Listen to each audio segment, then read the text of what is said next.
Hello students, welcome back in Shri Shyam study point. और जैसा कि आपको पता है कि fundamental unit of life cell जो हम कर रहे थे उसके अंदर हम सेल ऑर्गेनेलीज के बारे में पढ़ रहे थे। तो प्रीवियस लेक्चर के अंदर हमने पढ़ा था सेल ऑर्गेनेली जो कि राइबोसोम थी। ठीक है, तो today we will discuss about the next cell organelle that is the Golgi bodies. Golgi bodies क्या होती हैं? It is a cell organelle. Okay, तो गोल्जी बॉडीज को डिस्कवर किसने किया था? कैमिलो गोल्जी ने इसको डिस्कवर किया था। वो इज द डिस्कवरर। बहुत बार क्वेश्चन आ जाता है कि गोल्जी बॉडीज को डिस्कवर करने वाला, और इसके नेम पे, साइंटिस्ट के नेम पे इस ऑर्गेनेली का नेम रखा गया 1898 के अंदर।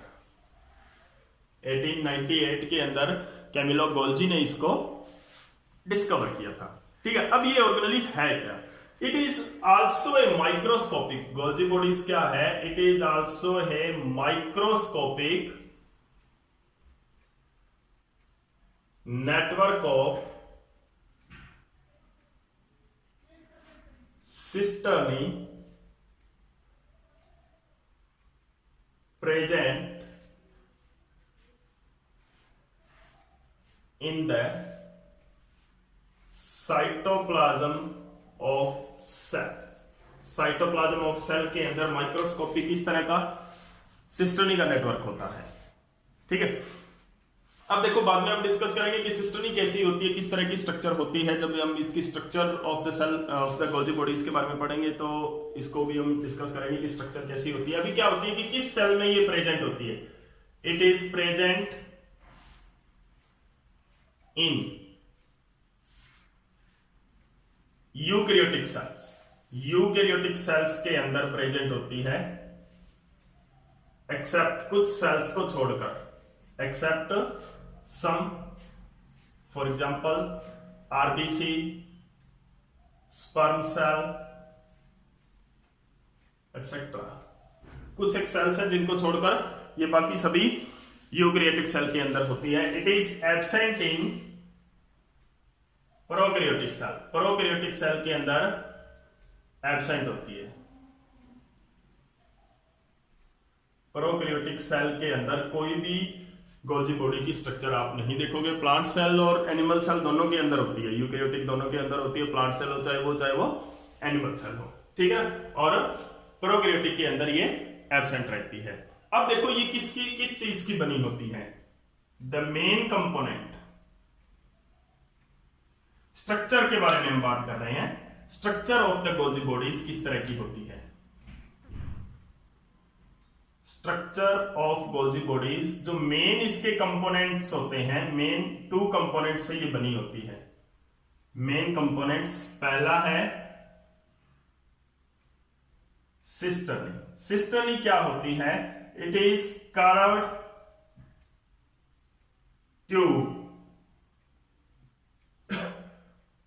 Tube like structure. सिस्टर्नी जो है कर्व्ड ट्यूब लाइक स्ट्रक्चर है। देखो यहां पर ये कर्व्ड ट्यूब लाइक स्ट्रक्चर है with swollen end. Swollen end के साथ, यहां पर इनके एंड्स आप देख सकते हो, स्वॉलन एंड्स के साथ इस तरह से ये होती है। और दूसरा क्या होता है इसके अंदर? वेसिकल होता है। It is the spherical structure. क्या काम होता है ये हम पढ़ते हैं दोनों का भी। तो ये क्या है? ये गोल्जी बॉडीज है। This is the Golgi bodies and these are the cisternae. ये सिस्टर्नी है। ये क्या है? इसका 2 फेस होते हैं। एक तो क्या होता है इसका कनकेव कन्वेक्स लेंस के बारे में आपने पढ़ा होगा। कनकेव लेंस या कनकेव मिरर क्या होता है? इस तरह की जो सरफेस है ये क्या होती है? कनकेव सरफेस होती है। कनकेव सरफेस होती है जिसके अंदर क्या होता है? डिप्रेशन होता है बना हुआ। ठीक है, और इसकी ये जो साइड है, जो ब्लजिंग आउटसाइड है, वो क्या होती है?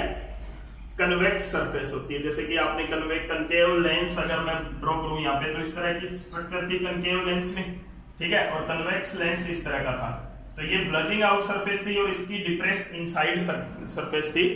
तो ये जो डिप्रेस इनसाइड सरफेस होती है वो कनकेव सरफेस होती है, और जो ब्लज्ड आउट सरफेस होती है वो कन्वेक्स सरफेस होती है। तो यहां पर जो कनकेव सरफेस है वो क्या होती है, सिस फेस होता है इसका।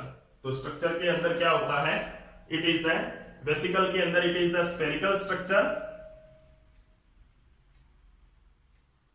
spherical structure, it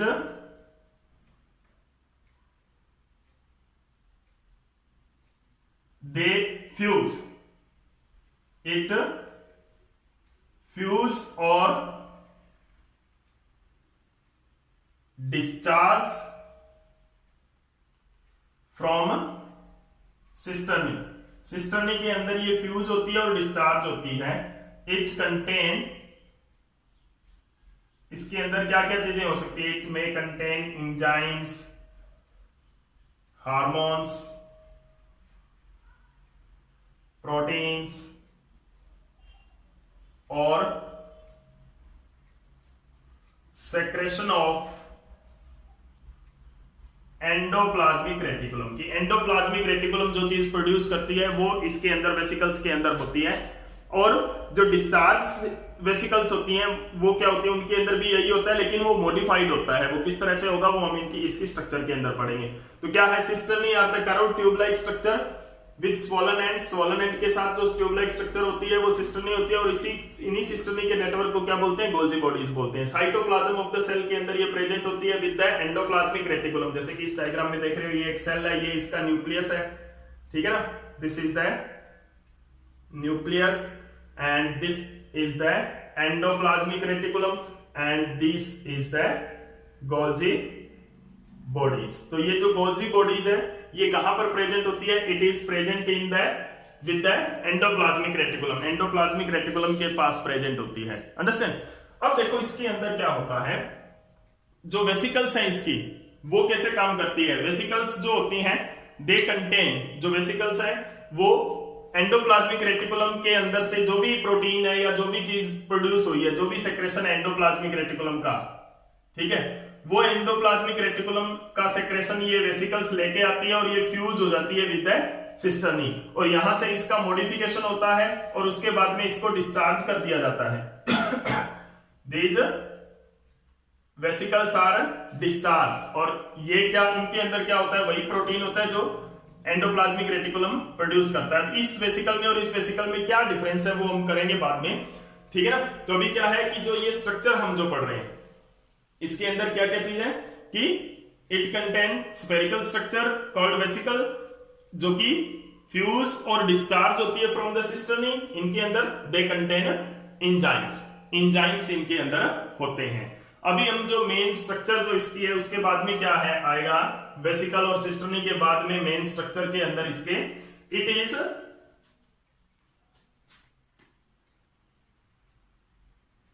is present over endoplasmic reticulum.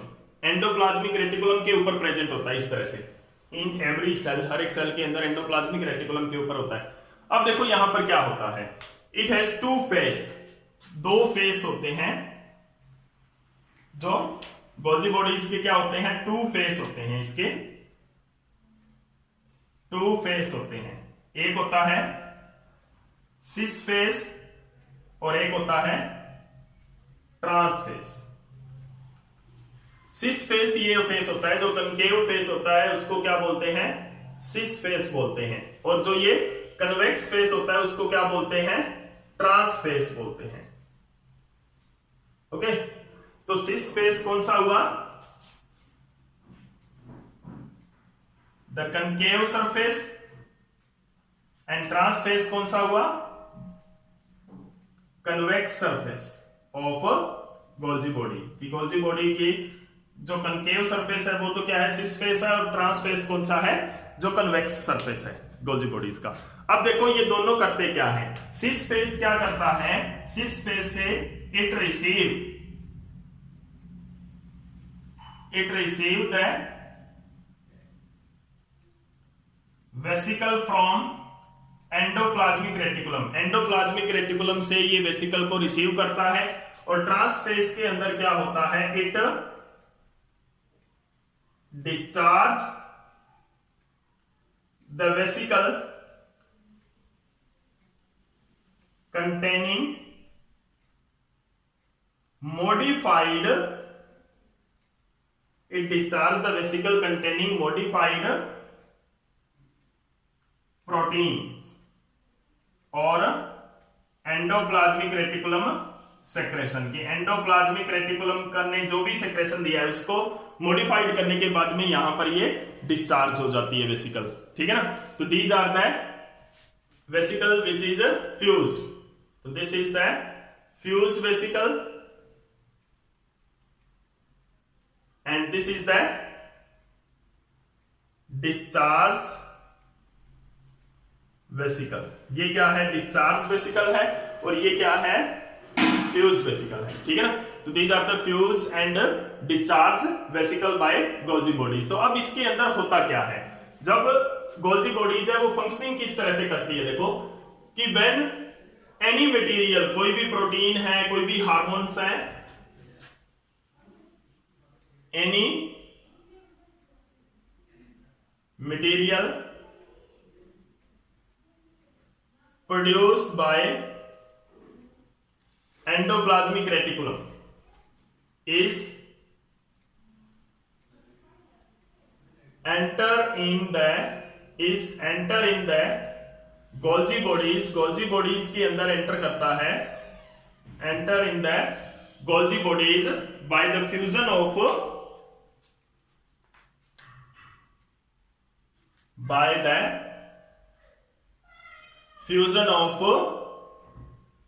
Vesicle at cis face. Cis face के ऊपर क्या होता है, फ्यूजन ऑफ वेसिकल होता है। तो यहां पर देखो क्या होता है, किस तरह का फंक्शनिंग करेगा। एंडोप्लाज्मिक रेटिकुलम ने, जैसे कि प्रीवियस लेक्चर के अंदर हमने एंडोप्लाज्मिक रेटिकुलम के बारे में पढ़ा था, एंडोप्लाज्मिक रेटिकुलम के अंदर कोई भी सब्सटेंस, कोई भी प्रोटीन है वो प्रोड्यूस होता है, और वो प्रोड्यूस्ड प्रोटीन क्या होता है, इन द वेसिकल के फॉर्म में होता है, यानी कि एक मेम्ब्रेन बाउंड स्ट्रक्चर होती है vesicle, membrane bound spherical structure होती है, तो उसके रूप में होता है, उसके वेसिकल के फॉर्म में होता है। Now this vesicle which is produced by endoplasmic reticulum, endoplasmic reticulum द्वारा प्रोड्यूस की गई, देखो यहां से ध्यान से, एंडोप्लाज्मिक रेटिकुलम द्वारा प्रोड्यूस की गई वेसिकल किसके साथ, cis face of the Golgi bodies के साथ फ्यूज हो जाती है। When the protein enter in the Golgi bodies के अंदर प्रोटीन एंटर होता है, here is the many chemical reactions takes place. Golgi bodies के अंदर बहुत सारी केमिकल रिएक्शंस होती हैं, जिसके अंदर क्या होता है, उन केमिकल रिएक्शंस के दौरान क्या होता है, दिस प्रोटीन इज मॉडिफाइड, ये प्रोटीन है वो मॉडिफाई किया जाता है, दिस प्रोटीन इज मॉडिफाइड, ये प्रोटीन को मॉडिफाई किया जाता है। मॉडिफाई क्यों किया जाता है, क्योंकि प्रोटीन को अलग अलग काम, अलग अलग फंक्शन जो परफॉर्म करना होगा सेल के अंदर, अलग अलग रिएक्शंस कैरी आउट करनी होगी, तो उस रिएक्शन को करने के काबिल बनाया जाता है प्रोटीन को। आप सिंपली इस तरह से समझ सकते हो कि जो एक सिंपल, जो कोई भी चीज है, जैसे कि मान लो कोई भी एक पर्सन है, कोई कंपनी के अंदर जाता है, तो वहां पे जाकर उसकी सबसे पहले ट्रेनिंग होती है, ताकि उसको किस तरह से काम करना है वो काम सिखाया जाता है। पहले कोई भी एक पर्सन है जिसने मैकेनिक बनना है, वो एक गैरेज पे जाता है, मोटर गैरेज पर जाता है, वहां पर जाकर वो क्या करेगा, सीधा ही तो मैकेनिक नहीं बनेगा, उसको सिखाया जाता है, ट्रेन किया जाता है, उसको मॉडिफाई किया जाता है, उसको चीजें सिखाई जाती है कि हाँ ऐसे ऐसे करके आपने काम करना है, तो वो मॉडिफिकेशन होती है। तो इसी तरह की मॉडिफिकेशन यहां पर होती है। जो भी प्रोटीन यहां पर प्रोड्यूस हुआ है वो कोई ना कोई पर्टिकुलर काम तो करेगा, पर्टिकुलर फंक्शन तो करेगा, पर्टिकुलर कोई रिएक्शन तो करेगा सेल के अंदर, उस रिएक्शन को करने के लायक उसको बनाया जाता है। It's modified according to their process, metabolic activities के अकॉर्डिंग उसको मॉडिफाई किया जाता है। तो अब ये मॉडिफिकेशन कहां होगी, इस गोल्जी बॉडीज के अंदर होगी। तो ये गोल्जी बॉडीज से क्या होता है, यहां से प्रोटीन आया, इधर एंड पे चला गया, इधर एंड पे चला गया, प्रोटीन्स जो फ्यूज हुई है वेसिकल्स, ठीक है। अब क्या हुआ, जो एंड है, they pinched out the vesicle again, यहां से ये एंड है कि जैसे कि आपने इसको पिंच आउट करके तोड़ के एक और वेसिकल यहां से निकाल लिया। अब ये वेसिकल दूसरी सिस्टर्नी के अंदर फ्यूज हो जाएगा, फिर प्रोटीन यहां पर आ जाएगा, ठीक है। यहां से पिंच्ड आउट हुआ, इसमें आ गया, यहां से पिंच्ड आउट हुआ, इसमें आ गया। तो इस तरह से चलता चलता प्रोटीन लास्ट ट्रांसफेज के ऊपर जब पहुंचेगा, टर्मिनल सिस्टोनी के ऊपर पहुंचेगा, तो ये प्रोटीन है फिर कंप्लीटली मॉडिफाई हो जाएगा। जो प्रोटीन है वो पूरी तरह से विकसित हो चुका है उस काम को करने के लिए जिसके लिए वो बना है, ठीक है। अब वो प्रोटीन है वो एक वेसिकल के अंदर बंद, यहां पर साइटोप्लाज्म के अंदर डिस्चार्ज कर दिया गया है, ठीक है ना। ये प्रोटीन साइटोप्लाज्म के अंदर जब डिस्चार्ज करेंगे तो इसको बोलेंगे discharge vesicle, and this discharge vesicle contain the protein which is functional और मॉडिफाइड प्रोटीन। ओके, तो उसके बाद में क्या है, the modification of proteins occurs in the Golgi bodies. Golgi bodies के अंदर क्या होता है, मॉडिफिकेशन ऑफ द प्रोटीन होती है। उसके बाद में क्या होता है, and the modified protein is released in cytoplasm,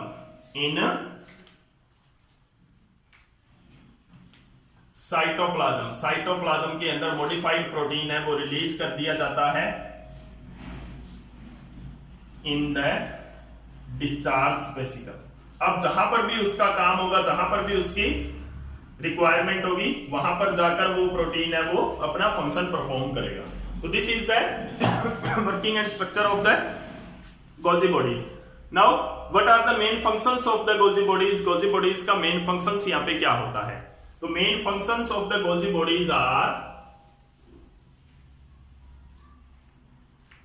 functions of the Golgi bodies क्या है? पहला जो फंक्शन है वो क्या है गोल्जी बॉडीज का? Storage and modification and packaging. Storage करता है मटेरियल का, मॉडिफिकेशन करता है, स्टोरेज, मॉडिफिकेशन एंड पैकेजिंग करता है, पैकेजिंग इन द वेसिकल्स। ठीक है ना, तो पैकेजिंग इन द वेसिकल्स, तो पैकेजिंग भी इसका मेन फंक्शन होता है। And it also produce lysosome. Lysosome हम नेक्स्ट लेक्चर के अंदर पढ़ेंगे। Lysosome the cell organelle, it also produce lysosome. Lysosome क्या होता है? The vesicle, it is also a vesicle which contain digestive enzymes. कि अगर डाइजेस्टिव बहुत ज्यादा स्ट्रॉन्ग डाइजेस्टिव इंजाइम्स होते हैं, कि अगर बहुत ज्यादा स्ट्रॉन्ग डाइजेस्टिव इंजाइम को पैकेज करके ये वेसिकल के अंदर से निकाले तो उस वेसिकल को हम क्या बोलेंगे? उस वेसिकल को हम बोलेंगे लाइसोसोम। ठीक है ना, तो जिसके अंदर बहुत ज्यादा स्ट्रॉन्गली डाइजेस्टिव इंजाइम्स होते हैं। क्लियर है? तो this is the working functions and structure of the Golgi bodies. Here is the modification. Clearly आपको दिख नहीं रहा होगा, modification. Okay, digestive enzymes, clear है? तो this is the main function. ये क्या करता है? ज्यादातर किसका होता है? एंडोप्लाज्मिक सेक्रेशन का होता है, यानी कि जो एंडोप्लाज्मिक सेक्रेट करती है, रिलीज करती है। ठीक है ना, और एंडोप्लाज्मिक रेटिकुलम के ऊपर ही ये प्रेजेंट होता है। तो this is all about the Golgi bodies. Next lecture के अंदर हम पढ़ेंगे लाइसोसोम के बारे में। अगर आपको ये वीडियो अच्छी लगी है और सारा कंसेप्ट अगर आपका क्लियर है तो प्लीज लाइक एंड शेयर कर दें। Thank you.